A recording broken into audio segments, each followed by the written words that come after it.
नमस्कार, कशिश न्यूज देख रहे हैं आप। आपके साथ मैं हूं शिखा सरोज सिंह। झारखंड विधानसभा के विशेष सत्र के तीसरे दिन राज्यपाल के अभिभाषण के बाद वित्त मंत्री राधा कृष्ण किशोर ने अनुपूरक बजट पेश किया। उन्होंने 11,697 करोड़ रुपए का अनुपूरक बजट पेश किया है। इसके बाद गुरुवार तक के लिए सदन की कार्रवाई को स्थगित कर दिया गया। इससे पहले राज्यपाल का अभिभाषण हुआ। राज्यपाल ने सरकार के कामों की चर्चा की, नए सदस्यों को बधाई और शुभकामनाएं दी। कल यानी 12 दिसंबर को विशेष सत्र का अंतिम दिन है और 12 दिसंबर को हेमंत सरकार का बहुमत परीक्षण है। हालांकि हेमंत सरकार के नेतृत्व में इंडी गठबंधन को प्रचंड बहुमत मिला है, तो बहुमत के आंकड़े के लिहाज से सरकार मजबूत स्थिति में है। अध्यक्ष महोदय, मैं भारत का संविधान के अनुच्छेद 203 के अनुसरण में वित्तीय वर्ष 2024-25 के लिए 31 मार्च 2025 को समाप्त होने वाले वर्ष के भीतर शोधन के दौरान आने वाले भारों में वहन के लिए 11,697 करोड़ 45 लाख रुपए मात्र का द्वितीय अनुपूरक व्यय विवरण सभा में उपस्थापित करता हूं। द्वितीय अनुपूरक व्यय विवरण पर माननीय सदस्य अपने कटौती प्रस्ताव की सूचना आज दिनांक 11 दिसंबर 2024 को 4 बजे अपराह्न तक सभा सचिव को दे सकेंगे। संदीप, इसी पर और ज्यादा जानकारी लिए हमारे सहयोगी जुड़ गए हैं। संदीप, झारखंड विधानसभा के विशेष सत्र के तीसरे दिन राज्यपाल के अभिभाषण के बाद झारखंड के लिए कई बड़ी सौगात दी गई है। अनुपूरक बजट पेश किया गया है। क्या खास इस सत्र में देखने को मिला?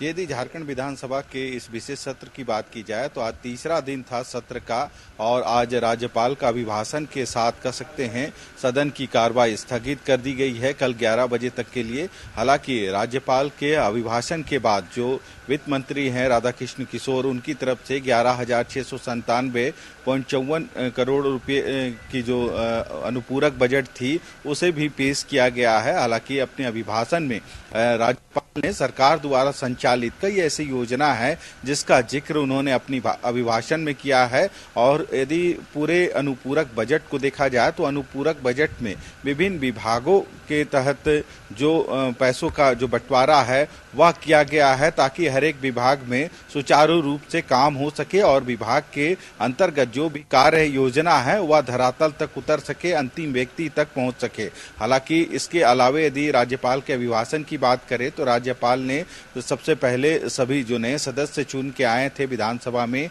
उनको बधाई दी है और उन्होंने जरूर जिक्र किया कि इस बार जो नवनिर्वाचित 21 विधायक हैं वह संख्या सबसे अधिक देखने को मिली है और उनको भी शुभकामनाएं राज्यपाल के द्वारा दिया गया है। हालांकि सत्ता पक्ष और विपक्ष उन्होंने एक ही जिक्र किया है कि सभी मिल के सदन की कार्रवाई को चलाएं ताकि जनता का हित हो सके। केंद्र और राज्य के दोनों के सहयोग से ही जनता का हित हो सकता है। इन सभी चीजों को उन्होंने अपनी अभिभाषण में रखने का काम किया। हालांकि इसके अलावा सरकार द्वारा संचालित जो मैया सम्मान योजना है उसके तहत 2,500 रुपए की राशि महिलाओं को सम्मान के रूप में दिया जाएगा। वहीं 500 ऐसे मुख्यमंत्री एक्सीलेंस स्कूल हैं जिसका निर्माण होगा ताकि उच्च शिक्षा राज्य की जो बच्चे हैं उनको मिल सके। इसके अलावा भी देखा जाए तो द्वारा संचालित कई ऐसी योजना है या फिर सरकार जिस योजनाओं पर काम कर रही है उनको अपने अभिभाषण पे शामिल करने का काम राज्यपाल ने किया। हालांकि जब राज्यपाल सदन पहुंचे थे उससे पहले उनको गार्ड ऑफ ऑनर दिया गया था। स्वयं जो स्पीकर है रविंद्रनाथ महतो वे उनको विधानसभा के बाहर लेने के लिए आए थे और उनको ससम्मान सदन के अंदर तक ले गए थे। तो कह सकते हैं 4 दिनों तक चलने वाले इस जो सदन की कार्रवाई है आज तीसरे दिन समाप्त हो गई है और कल 11 बजे तक के लिए सदन की कार्रवाई स्थगित की गई है और अनुपूरक बजट पे कल चर्चा होगी जो सदन की कार्रवाई का कल अंतिम दिन होगा। जी बिल्कुल संदीप, और इस बार जो 11,697 करोड़ रुपए का अनुपूरक बजट पेश किया गया है, कितना फायदा होने वाला है झारखंड को? इससे किन खास क्षेत्र को या फिर किन खास बिंदुओं को ज्यादा फोकस में रखा गया है?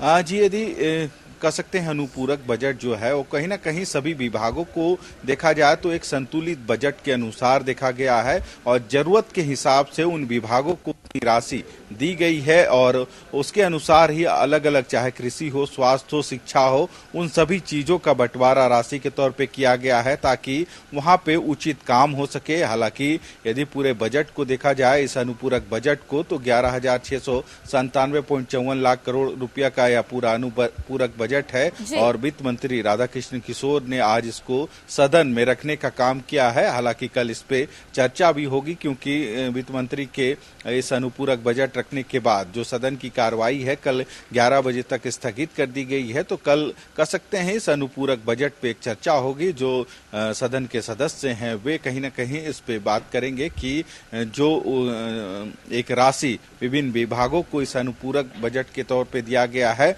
तो उस पे क्या इसका फायदा या फिर कुछ समस्या है, तो लोग जो सदस्य हैं उन चीजों को सदन के अंदर रखने का काम भी करेंगे। जी बिल्कुल संदीप, अपनी नजर बनाए रखिएगा और जुड़े रहेगा हमारे साथ, आगे भी आपसे अपडेट्स लेंगे। फिलहाल तमाम जानकारी के लिए धन्यवाद आपका।